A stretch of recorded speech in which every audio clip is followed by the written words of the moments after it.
identificar que aquilo que estamos vivendo já é parte do nosso propósito. A nossa mente nos sabota, ela nos deixa confusos num ambiente onde éramos para ter a certeza total e plena daquilo que Deus tem e daquilo que Deus está fazendo. Eu vou te dizer uma coisa minha.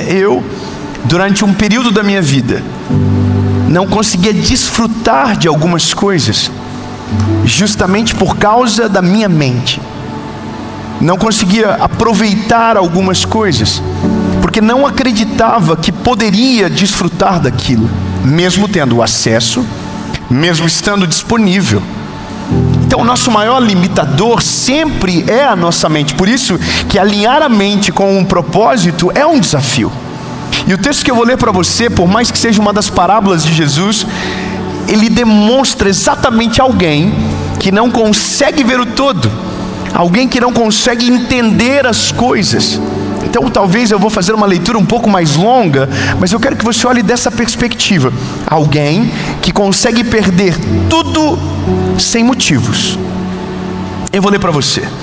Evangelho de Jesus, conforme escreveu Lucas capítulo 11. É a parábola do filho pródigo. Escute comigo. E ele disse: certo homem tinha 2 filhos. O mais jovem deles disse ao seu pai: me dá parte dos bens que tenho direito. E ele dividiu-lhe os seus haveres. E poucos dias depois, o filho mais jovem, ajuntando tudo, partiu para uma terra distante e ali desperdiçou os seus bens com uma vida desordeira. E havendo ele gastado tudo, houve naquela terra uma grande fome, e ele começou a passar necessidade. E ele foi e juntou-se a um dos cidadãos daquela terra, e ele enviou os seus campos para alimentar os porcos. E ele desejava encher o seu estômago com as cascas que os porcos comiam, e nenhum homem lhe dava nada. E aqui começa, a Bíblia diz: e ele, caindo em si. Sabe, o cair em si é quando você percebe o erro que você cometeu. É quando você percebe que você não desfrutou do que deveria ter desfrutado. É quando você percebe que perdeu e só descobriu o valor depois que aquilo evaporou das suas mãos. É quando você olha para o todo e descobre que tinha tudo o que precisava e correu atrás do vento. É quando você despreza o que era prioridade, corre atrás do que era secundário, e quando se percebe, não tem mais absolutamente nada. Isso é o filho pródigo. Eu entendo que há um contexto teológico que não pode ser equivocado, que não pode ser negado, que está aqui, que é justamente o que Jesus está falando sobre o filho que se vai, sobre o pai, quão maravilhoso e generoso ele é, da maneira que ele trata o arrependimento do filho. Mas eu preciso partir de um pressuposto para comprovar a você um ponto. Se a nossa mentalidade não estiver alinhada com o nosso propósito, nós podemos estar no lugar de fartura e vamos nos sentir em falta. Nós podemos estar no lugar perfeito e vamos nos sentir com problemas. A coisa mais absurda do nosso tempo é pessoas trocando famílias perfeitas e só se dando conta depois de muito tempo que a família dele foi desperdiçada por causa de um pensamento equivocado. Pessoas que têm tudo e que não conseguem ver o todo. E essa é a loucura do filho pródigo. Eu quero que você entenda que tudo aquilo que o filho pródigo foi atrás, ele já tinha dentro de casa. E a maior loucura é imaginar alguém que tem tudo o que precisa e não consegue ver. E na verdade nós somos vencidos exatamente no nosso campo de batalha. Joyce Meyer chama a nossa mente de campo de batalha, o que é uma terminação muito poderosa do que de fato somos. Mas entenda que quando a gente olha para esse garoto, o filho pródigo, você consegue entender que tudo o que ele precisava ele tinha. Só que é muito mais do que o que a gente pode imaginar. Vamos partir do pressuposto que o pai dele não é um pai normal. O pai da parábola, nós sempre sabemos quem ele foi e quem ele é. Nós estamos falando sobre Jesus. Então imagina que o pai do filho mais novo não é alguém comum, é simplesmente o próprio Criador, o próprio Cristo aqui.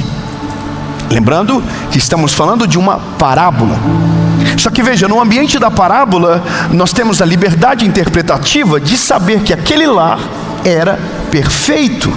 E não é pelo irmão mais velho, porque logo em seguida vamos descobrir que há um problema dentro daquela casa. E o problema dentro daquela casa é um irmão que fez o certo pelo motivo errado a vida toda e que queria uma recompensa do pai. Só que o que eu quero que você entenda é: o filho mais novo tinha o pai dos sonhos.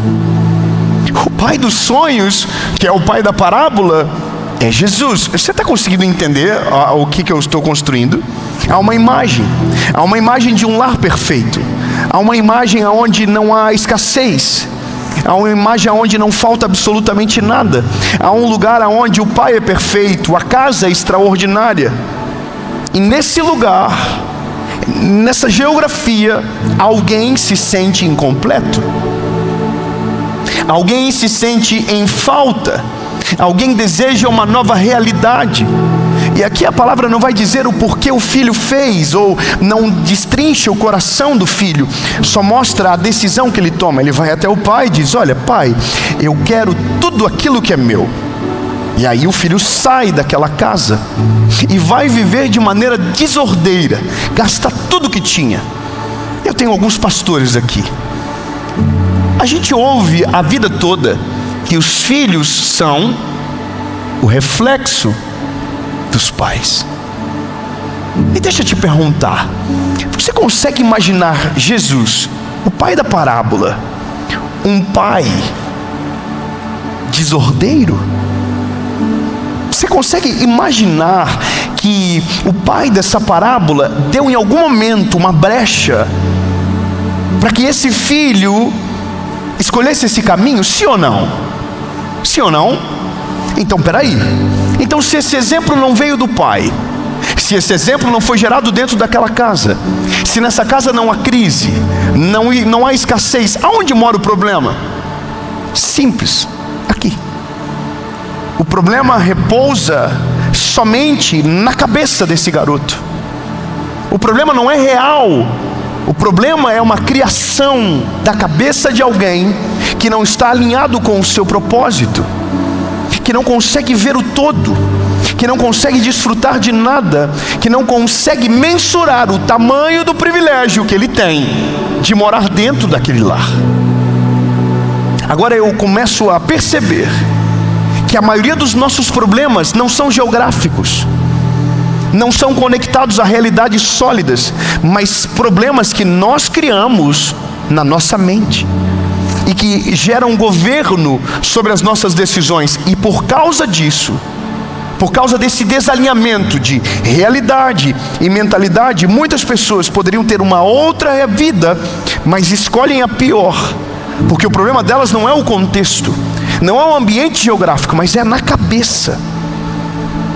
E aí eu costumo pensar de uma certa maneira, vai soar estranho, que se o problema é na nossa cabeça, deveria ser mais fácil de resolver, mas pelo contrário, é o pior.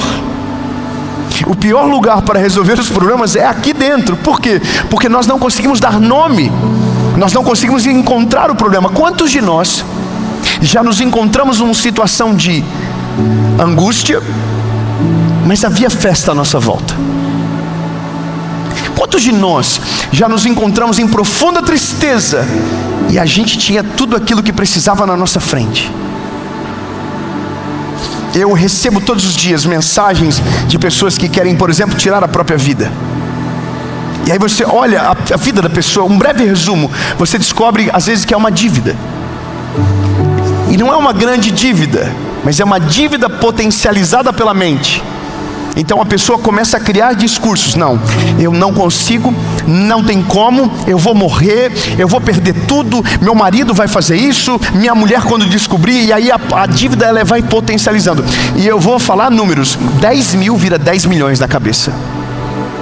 E aí você cria cenário, você cria a derrota, você cria tudo, até o momento que tudo aquilo que você estava vivendo, que era tangível, real, é desconstruído pela sua própria mente. E é onde o desalinhamento de propósito e mentalidade acontece. Esse garoto tinha tudo o que precisava, tudo. O pai, a casa, o alimento, a provisão, tudo. Talvez o único problema que ele tinha era o irmão. Só que o irmão só se torna problema quando ele volta, não quando ele estava na casa. E esse é o nosso ponto de inflexão. Quando o nosso problema não é real e a gente não sabe que não é real. Eu poderia dizer para vocês algo que eu vivi essa semana. Recebi uma foto de uma arma, de alguém desejando tirar a própria vida. E aí você ouve o problema, e aí você olha que aquele problema é nada, é desse tamanho. Eu consigo pensar rapidamente e dizer vários problemas maiores que lidei na mesma semana, histórias piores. E aquela pessoa está num estágio de desespero, num absurdo de abandono, que na cabeça dela ninguém vive mais problema, que todos os problemas do mundo recaíram sobre ela, mas é só um pequeno problema. A loucura de tudo é porque às vezes o cair em si demora muito. O cair em si, para alguns parece que demora uma eternidade. Você precisa ser moído, passar necessidades, passar dores mais profundas para lembrar do que aquilo que para você era uma grande dor e ver que na verdade era absolutamente nada. E essa para mim é uma das coisas interessantes da nossa vida. As imagens que nós criamos na nossa mente são nossos maiores inimigos. A gente cria as projeções dramáticas, a gente cria o final das coisas e a gente acredita nelas. Eu vi uma coisa engraçada alguns dias atrás, inclusive gravei em uma das mensagens da nova série. Eu estava vendo um vídeo e esse era um senhor de idade dando uma entrevista para o Jô Soares há muitos anos atrás. Nessa entrevista ele fala que ele comprou uma garrafa térmica e a garrafa térmica não esquentava água, não mantinha água quente. E ele deixou aquela garrafa térmica lá, sabe, ficou passando e ele não resolveu o problema. Mas chegou um dia que ele olhou para aquela garrafa térmica e falou assim: hoje eu vou resolver o problema. E ele começou a pensar: mas o pessoal não vai devolver o meu dinheiro, não vão trocar essa garrafa, eu não vou conseguir, eu vou chegar lá, o gerente vai brigar comigo. E aí ele começou a falar: não, mas eu entendo de lei. Ele começou a brigar na cabeça dele: não, eu vou fazer isso, eu vou falar aquilo, eu vou falar aquilo outro. E aí se ele falar isso, eu tenho um código do consumidor, vou mostrar para ele. Aí chegou para a mulher e falou: mulher, aonde tu comprou essa garrafa? Ela falou: lógico, então eu vou lá trocar.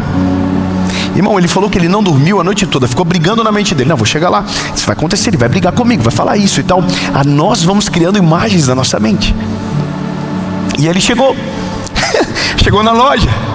E aí, bom, eu posso estar errando o nome da loja, na Pernambucanas.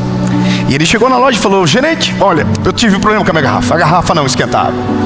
E aí, antes de ele falar qualquer coisa, o gerente falou: pois então, deixa lá e pegue uma nova.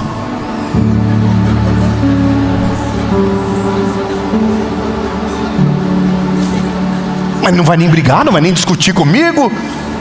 Tinha um texto preparado. Ele falou: não, tudo bem, acontece, deixa essa garrafa aqui e pegue a nova e vai embora, tá tudo certo, não precisa. E o recibo? Não precisa de recibo, tá tudo bem. Irmão, são coisas que criam na nossa cabeça. E ele chegou em casa e disse: mulher do céu, você acredita que eu cheguei na loja e eles trocaram a garrafa? E a mulher falou para ele: você acredita que não foi nem nessa loja que eu comprei a garrafa?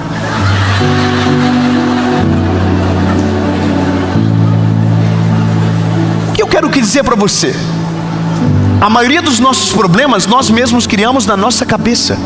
O amanhã que criamos na nossa mente às vezes é o nosso maior desafio. A gente já está dizendo: não vai dar certo. A gente já está acreditando: não vai acontecer. A gente já está acreditando: Deus não vai fazer, Deus não vai realizar, Deus prometeu, mas talvez na minha vez Deus não vai cumprir. Você entende? O nosso problema está aqui, e o cair em si é a nossa saída.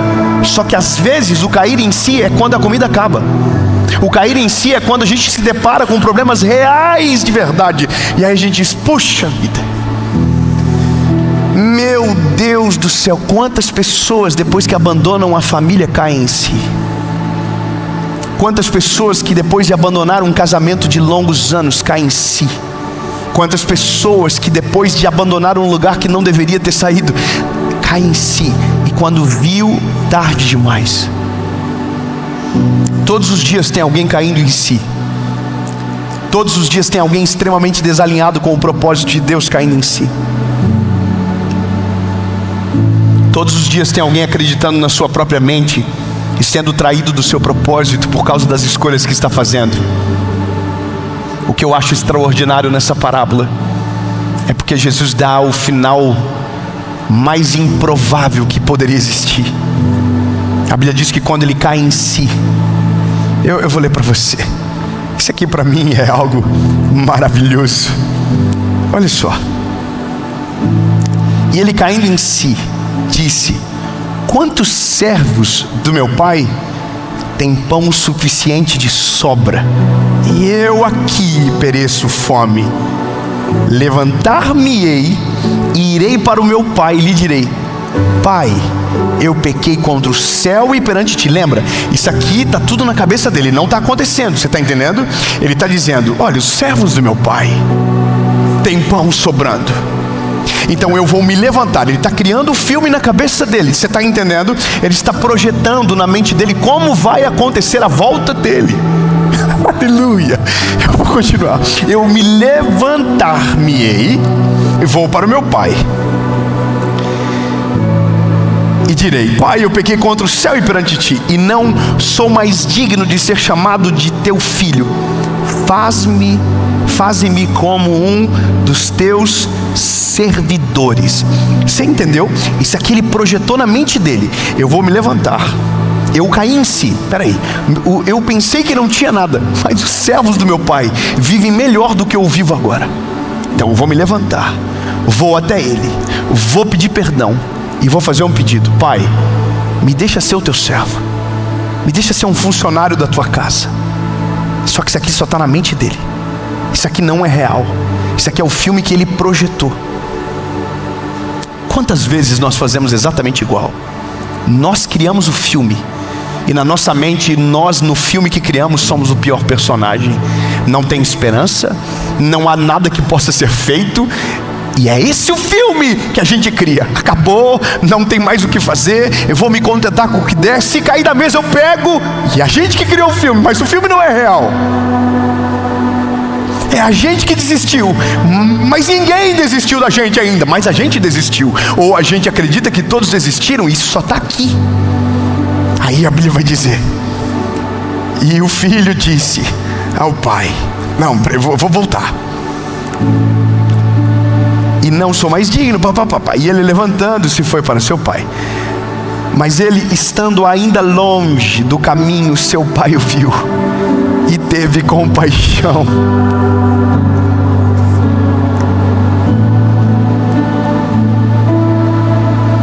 E correndo, lançou-se-lhe ao pescoço e o beijou. E o filho lhe disse: Pai, eu pequei contra o céu e a tua vista, e não sou mais digno de ser chamado teu filho. Mas o pai disse aos seus servos: trazei o melhor vestido, e vestiu, e ponde-lhe um anel em sua mão e calçados em seus pés. Trazei aqui um novilho cevado e matai-o, e comamos e alegremo-nos, porque este meu filho... Você não pegou, eu vou dizer de novo. Este meu filho... Na cabeça do filho, ele não era mais filho. Na cabeça do filho, ele já estava preparado apenas para ser um dos servos. Na cabeça do filho já havia uma desistência paternal. Mas a primeira cena do filme que acontece é diferente do filme que ele projetou. No filme que ele projetou, ele se lança aos pés do pai e se humilha. Mas no filme que acontece, o pai corre até ele e o abraça.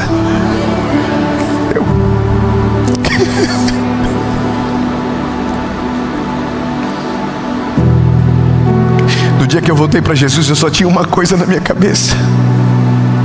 E tudo aquilo que Deus tinha era muito maior do que eu havia projetado no filme que eu havia criado para a minha vida.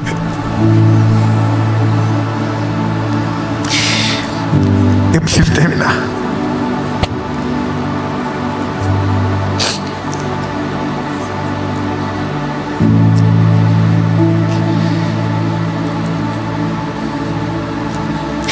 Jesus, ele quebra a nossa expectativa com relação às coisas.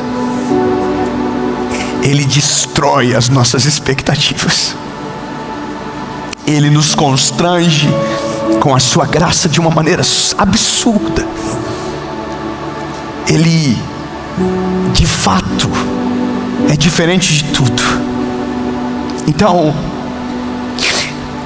quando Deus falou comigo sobre esta palavra, sobre alinhar o pensamento com o propósito, na verdade a palavra propósito é só um gancho de atenção. Porque não é sobre alinhar a mente com o propósito, é sobre alinhar a nossa mente com aquilo que Deus é. É aprender a olhar da perspectiva que Ele olha. É buscar a perspectiva que Ele tem sobre coisas que nós já desistimos. A minha esposa, sem saber, ela falou algo para mim essa semana. Ela falou assim: amor, você é muito bonzinho. A maneira que você vê as coisas é diferente. Mas sabe, amor, eu vejo igual todo mundo vê. Mas o meu esforço é tentar enxergar da maneira que Jesus enxerga. Porque senão eu desisto da mesma maneira que todo mundo desiste. Eu desacredito da maneira que todo mundo desacredita. Minhas perspectivas são as piores às vezes também.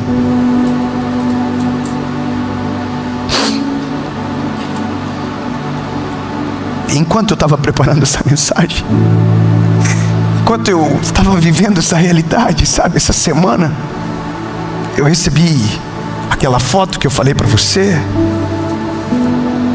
Eu tive algumas frustrações comigo,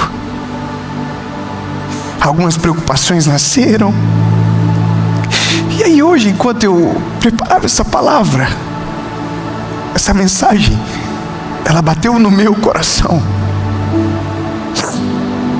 Às vezes a gente está vivendo uma escassez aonde não há escassez há muito tempo. Às vezes nós estamos tentando forçar uma dor no ambiente que já teve cura há muito tempo, entende? E aí eu preciso dizer para você o que acontece com o filho. O filho volta para casa que ele pensou que não ficaria dentro, e a festa está acontecendo por causa dele.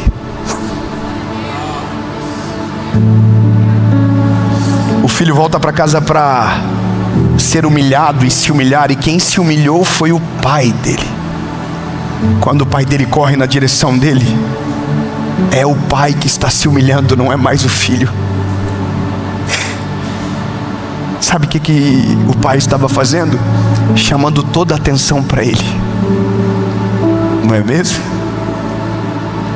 Quando ele levanta o vestido e corre, ninguém olha mais para o filho. Ninguém olha mais para a vergonha do filho, mas para a vergonha do pai. Sabe, às vezes a gente criou tudo na nossa cabeça, e Deus já fez tanto por nós, Deus já fez tantos milagres, que não teria porquê a gente ficar sofrendo de maneira desnecessária. Termino dizendo para você, quando Jesus levantou o vestido, e ele é o pai da parábola, para correr em direção ao filho, ninguém mais viu o filho. Todo mundo viu o pai. Ele virou o diretor do filme novamente. E se for para alguém passar vergonha, que passe eu. Se for para alguém pagar o preço, que pague eu o preço. Tão lindo. Não é sobre alinhar a sua cabeça com o propósito, mas é sobre alinhar a sua mente com aquilo que Deus é. E Deus é maravilhoso e Ele tem misericórdia. Deus é poderoso e Ele... Não, vamos de novo. Deus apareceu para um homem chamado Noé. Noé, achei um homem justo na terra. Você é Noé. Noé, tu vai ter que construir uma arca. A arca é assim, Noé, ó. Top, tá, assim. Faz aí, escreve aí. Noé tá aqui, ó, meu Deus, nunca vi isso na minha vida. Nunca viu chuva, nunca viu arca, anotou tudo. Deus falou, beijo, vazei. Volto quando tu terminar. Aí a Bíblia diz, e Noé começou a construir a arca. Não pegou, tá. Vamos de novo. Deus falou com Neemias: Neemias, reconstrói os muros. Neemias começou a construir o muro. Tá bom, eu sei que você está assim, pelo amor de Deus, explica, pelo amor de Deus. Simples, o segredo para viver o milagre mais rápido é obedecer rápido. Não, você não pegou, peraí. Não é possível que só eu que me liguei. Irmão, Deus fala com você há 20 anos sobre a mesma coisa e você está assim, será? Deus já apontou o caminho para você há 10 anos atrás, você está, será? Mas não. Acho que não. Ou você está ainda no problema da primeira mensagem. Como o relacionamento não é suficiente, a dúvida é que será que é Deus que está falando comigo isso?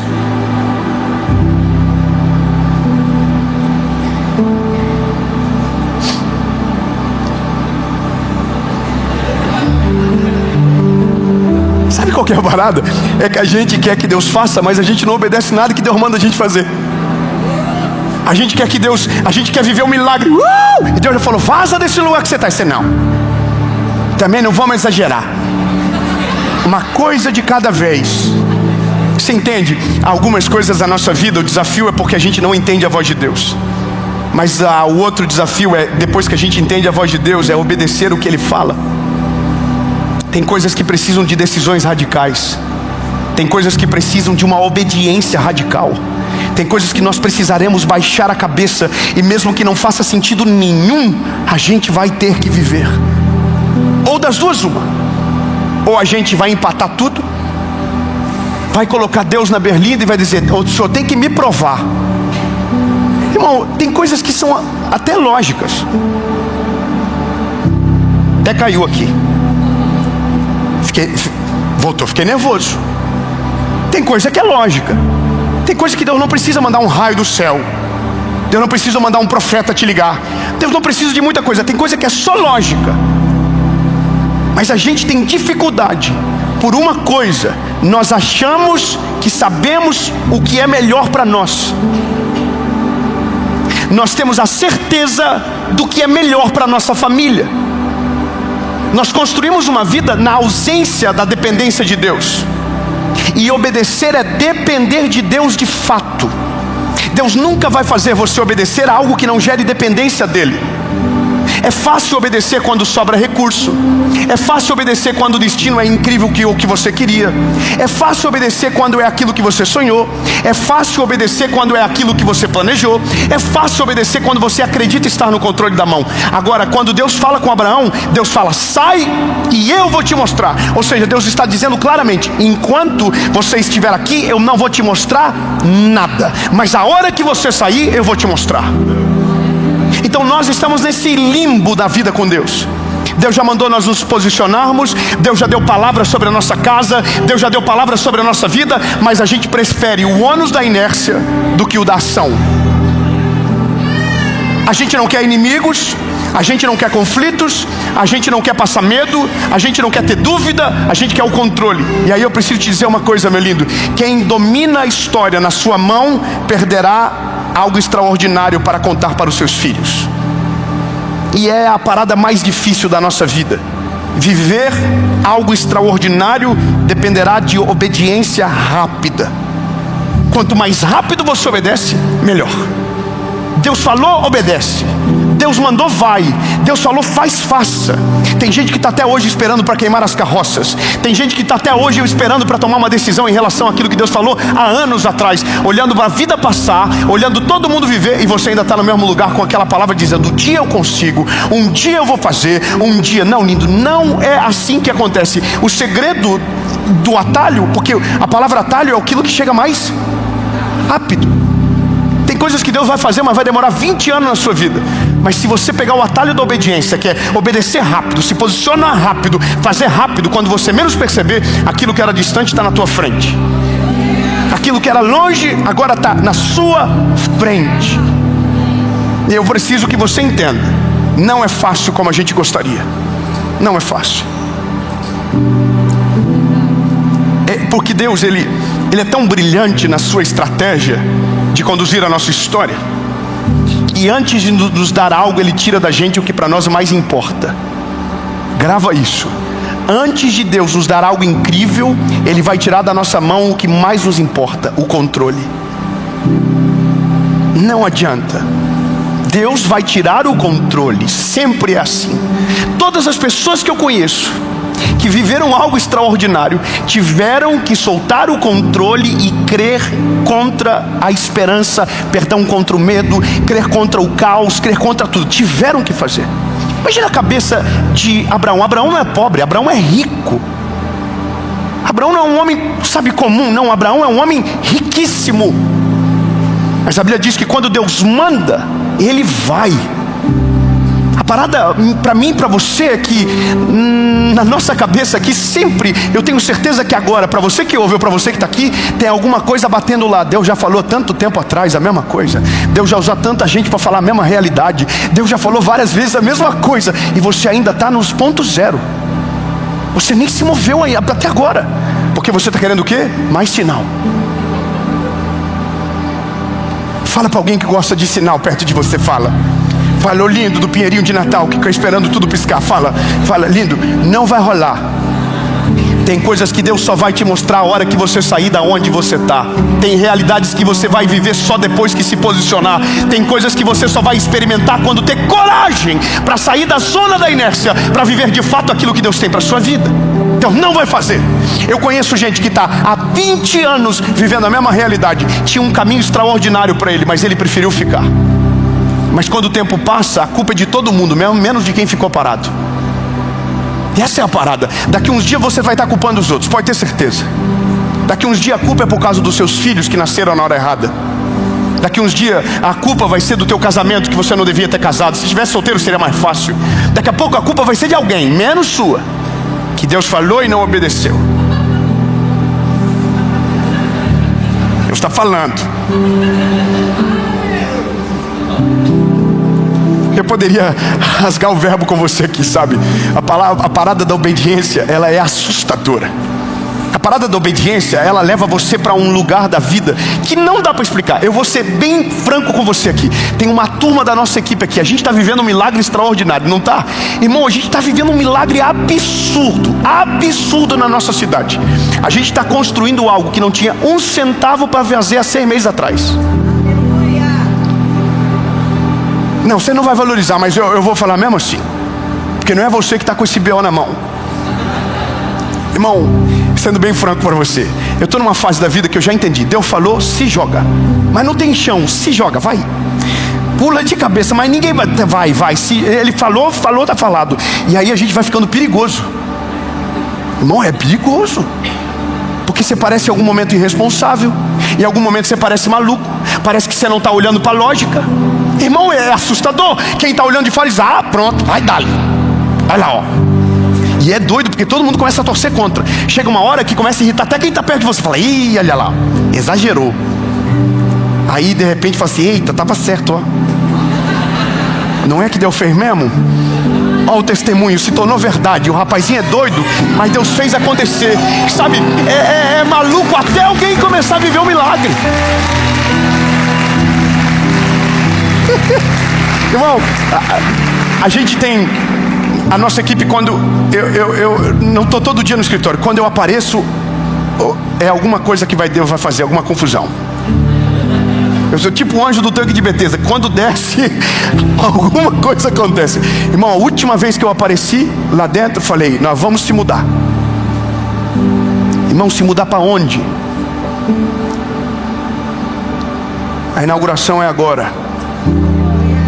Não deu glória porque não é você. E 5 meses atrás estava dentro lá chorando, dizendo, Deus, não me deixa sozinho aqui dentro, Senhor. Não era para eu estar nessa confusão, Jesus, mas o Senhor mandou, eu vim. Agora manda o recurso estava chegando e eu nem sabia, estava lá embaixo me esperando. Sabe, quanto mais rápido você obedecer a voz de Deus, mais rápido o milagre vai chegar na sua vida. Quanto mais rápido você se posicionar e dizer: Deus, não importa o que estão falando, não importa, eu vou. É para onde, Jesus? É para onde? Só vou mostrar a hora que você sair. Então tá bom, estou saindo. E agora? Agora confie e vem. Senhor, não estou vendo nada ainda. Continua, só vem. Vem, segue a minha voz. Aí só vai, vem seguindo a minha voz. Mas Senhor, eu estou com uma vontade de ver. Não vê nada ainda, que se vê agora assusta e desiste. Você sabia que Deus é tão interessante que quando Deus tirou o povo que estava escravizado no Egito, Deus mandou ele pelo caminho mais longe para que não desse de olhar para trás e tentar voltar?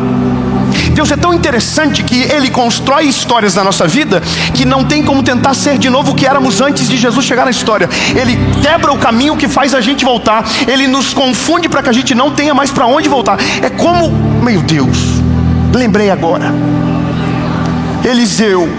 Antes de Eliseu ir atrás de Elias, irmão, Eliseu foi lá e queimou as carroças, fez uma festa para todo mundo e basicamente estava dizendo: seguinte, eu estou indo atrás de Elias e agora não tenho nem para onde voltar, porque sei que Deus está cuidando de todas as coisas. Não, você tem que dar uma glória a Deus pelo menos agora. Eu sei que Deus está cuidando de todas as coisas e Ele é fiel para cumprir tudo aquilo que prometeu. Ele não vai me desamparar no caminho, Ele vai estar comigo.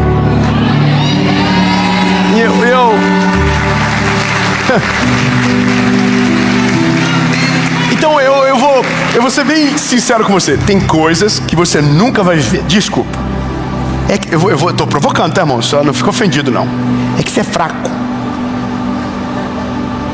Você diz que crê, mas não crê coisa nenhuma. Você ora pelo impossível, se contenta pelo possível. E se Deus não fazer nada, você diz que está tudo bem. Porque você nem crê como diz que crê de fato.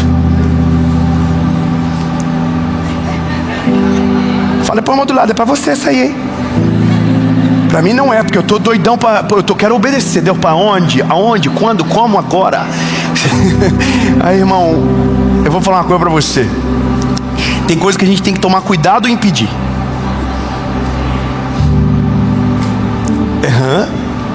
Irmão, eu confesso para você que tem coisa que depois que Deus me dá, eu digo: Deus, o que eu fiz? Deus, eu não devia ter metido a cara nisso. Agora Deus só fala: vai, filho, agora tu quis, tu foi, agora a confusão está na tua mão. Eu vou te ajudar, mas vai fazer o teu rolê aí, dá os teus pulos.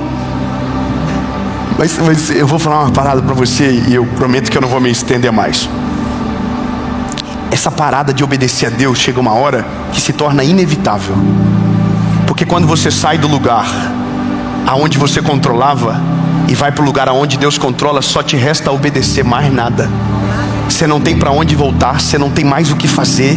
Aquilo que você tinha na mão já não tem mais. Você dizia: nossa, se eu tenho o plano B, o plano C, o plano D. Aí você foi para o plano de Deus, o plano B teve que ser rasgado, o plano C pegou fogo e o D você esqueceu. Mas aí é você que escolhe. Talvez você pensou que o atalho seria algo fácil, mas o atalho é a coisa mais difícil para viver o milagre, que é obedecer. Obedecer a Deus. Samuel capítulo 22 diz: obedecer é melhor do que sacrificar. E aí eu vou falar de verdade. Toma cuidado depois de começar a obedecer, que vai ficar perigoso a sua vida. Vai ficar perigoso. Você vai para um nível de dependência aonde no começo até algumas coisas que você achava que estava no controle vai perder tudo. Você lembra que o povo, quando saiu do Egito, teve que depender de comida cair do céu, né? E me desculpa falar assim para você, mas é por isso que a maioria das pessoas não vive uma vida extraordinária com Deus de fato. Porque obedecer exige uma fé corajosa. Tem que ter ousadia. É por isso que tem gente que está vivendo a mesma vida. Tá tudo certo, irmão. Top a sua vida. Você não tem BO. Nossa, tá maravilhoso. Mas se eu te falar que contar uns testemunhos sinistros é mais legal. E se eu falar para você que dá para viver uma vida 1000 vezes melhor, que é só obedecer, é só se mover na direção de Deus. Porque a melhor coisa da vida é quando você está no centro da vontade de Deus. É quando Deus chama, você vai, irmão. Termino dizendo de Pedro. Pedro conheceu Jesus e ficou apaixonado. Começou a seguir Jesus. Viveu o milagre da pesca. Lembra do milagre da pesca? Jesus falou para Pedro. Pedro voltou a pescar. obedeceu rápido. Pedro podia ter dito: Senhor, volta outro dia, estou cansado agora. Sabe, presta atenção nisso. Pedro podia ter feito um monte de objeção. Pedro podia dizer: Senhor, me dá um dia, eu vou descansar, vou para casa, vou ver a minha mulher, eu estou cansado, a noite toda pescando, de boa, top, amanhã eu pago as dívidas, resolvo, vou pegar um agiota bom, só bate, não mata, vou me resolvendo, não pesquei nada, mas também estou sem pescar faz uns 6 meses já. Mas Jesus falou: volta e lança a rede. Pedro falou: vai, não temos nada a perder mesmo. Jogou a rede e pescou a rede cheia de peixes. Quando Pedro volta, a Bíblia diz que Jesus já fala para ele: eu não te chamei para isso, eu te fiz para ser um pescador de almas. Pedro foi em casa? Não, Pedro já falou, então partiu, foi atrás de Jesus. Fala para o irmão do lado e fala: vai, fica perigoso, vai. Pega o caminho perigoso, pega o caminho perigoso. Irmão, que conselho maravilhoso, obedece, pega o caminho perigoso, obedece ele, obedece a palavra dele. E aí vai, irmão, Pedro, tu vai perceber que Pedro não está mais bem quando Pedro está no meio da tempestade. Olha, ele disse: se é o Senhor que está aí, me chama que eu vou contigo sobre as águas. Aí Jesus olha para ele e diz: vem, Pedro.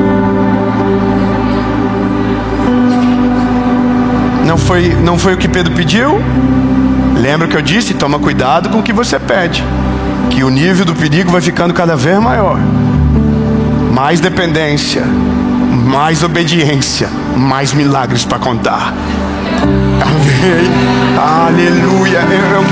Eu quero declarar que o seu 2026 vai ser perigoso. Você não pegou, irmão, isso aqui é para você. Eu quero declarar que o seu 2026 vai ser perigoso. O seu 2026 vai ser um pouco assim, nossa, você vai entrar meio arregalado em 2026 dizendo: Deus, eu estou aqui porque o Senhor mandou, e agora?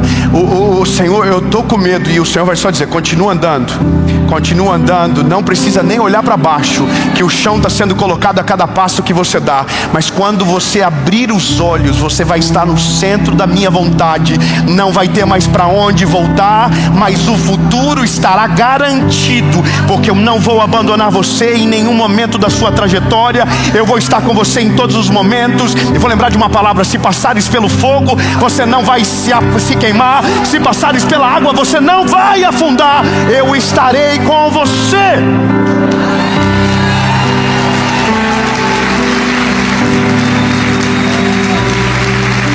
E aqui agora a gente está em Joinville, no meio da confusão, porque escolhi obedecer. Era para eu estar trabalhando no banco.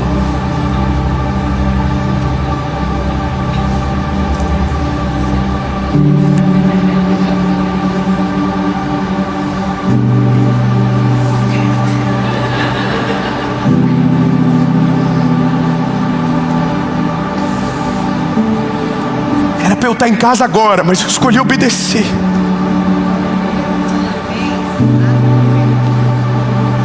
Era para eu estar vivendo a mesma vida que eu planejei 10 anos atrás, mas eu escolhi obedecer. E vou falar uma coisa que todo mundo que pega o atalho vai dizer no final: valeu a pena. Valeu a pena. Aleluia. 120 anos depois, a arca ficou pronta. Abraão se tornou o pai da fé. Obedeceu até quando Isaac era para ser o sacrifício, ele obedeceu. Qual é a história que a gente vai ter para contar no final das coisas? Quando a gente sentar com os nossos filhos, com os nossos netos, será que a gente vai contar daqui 20 anos atrás? Devia ter ouvido a voz de Deus e obedecido. Devia ter largado mão de algumas coisas e obedecido. Devia ter jogado tudo pro ar na hora que ele mandou e corrido atrás dele. Devia ter feito. Devia ter feito. Pensa comigo, lindo. A vida vai passar rápido. Há 10 anos atrás eu passava nessa avenida da igreja para vender embalagem para um mercado que tem aqui perto. 10 anos atrás eu entrava aqui procurando cliente, entrava de porta em porta, vendendo embalagem de plástico, de sacola plástica. 10 anos atrás, eu estava aqui, ó. Há 12 anos atrás eu passava nessa BR aqui indo para a faculdade. E hoje eu estou aqui falando para você que vale a pena obedecer. Vale a pena obedecer a voz de Deus e se lançar na presença dEle. Sabe, não significa que obedecer vai viver a vida que eu estou vivendo agora. Não é sobre a vida que eu tenho para viver, é a vida que Deus tem para você. E é exatamente isso. Deus tem um plano para você. Deus tem um plano para o teu CPF, para a tua história. Deus tem um plano para a igreja de Cristo? Deus tem. Mas tem coisas que Deus vai fazer através de você, que Deus escolheu você antes de você se formar no ventre da tua mãe, que Deus já separou você. E entenda, quanto mais rápido você se levantar e se posicionar, mais rápido o seu milagre chega. E no dia que o milagre chegar, você vai descobrir que não tem mais para onde voltar mesmo. E que aquilo que era um hábito do começo vai ter que ser o hábito da sua vida inteira. Quanto mais você se move para a direção de Deus, da vontade de Deus, mais você vai ter que depender dEle. É uma loucura, porque a gente pensa que muda. Não muda nada, irmão. Só vai ficando maior a confusão. Só aumenta as coisas, só vai aumentando. E Deus é criativo. Deus sempre tem uma ideia nova. Deus sempre tem uma ideia mais perigosa. Mas parece que Deus sai escolhendo os louquinhos da terra. Assim, quem que é o mais louquinho que vem? Ri porque não é você, irmão. Deus está olhando para nós assim, quem que vem? Quem que cola nessa? Aí, irmão, e um levantou a mão. Ô, meu amor, você, que bom. Tá vendo como tem pouco louquinho no mundo? Por isso que tem pouca gente vivendo uma vida extraordinária na presença de Deus. E eu não estou falando de dinheiro, eu não estou falando de recurso, eu não estou falando de absolutamente nada, não estou falando de números públicos, não estou falando de seguidor, eu estou falando de uma vida que você coloca a cabeça no travesseiro e diz, Deus, Tu é maravilhoso. Deus, que maravilha, Tu é incrível. Vida que você acorda de manhã dizendo, eu quero viver isso aqui, eu amo a minha vida, eu amo o centro da vontade de Deus. Irmão, é maravilhoso. E aí eu vou falar o último ingrediente da loucura. O ingrediente da loucura, que daí só quem é de Jesus vai entender. Quando você descobre que o atalho é a obediência, você descobre que a paz é o combustível que te mantém no centro da vontade de Deus. Vou explicar. Quando você toma uma decisão ousada sem a direção de Deus, você vai perder a paz.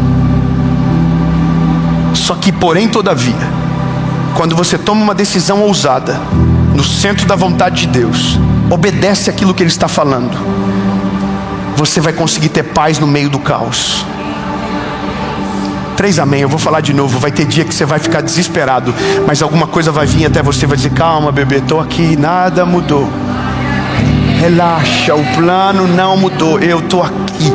E aí, lindo, quando você vê, aquilo que te dava medo já não dá mais medo. Aquilo que roubava o teu sono não tem mais o poder de roubar o teu sono. Você já descobriu que o maná que cai hoje vai cair amanhã. O maná que cair amanhã vai cair depois de amanhã. Quem depende de Deus vive milagres de dia, de tarde e de noite. E é só isso que eu queria falar com essa mensagem.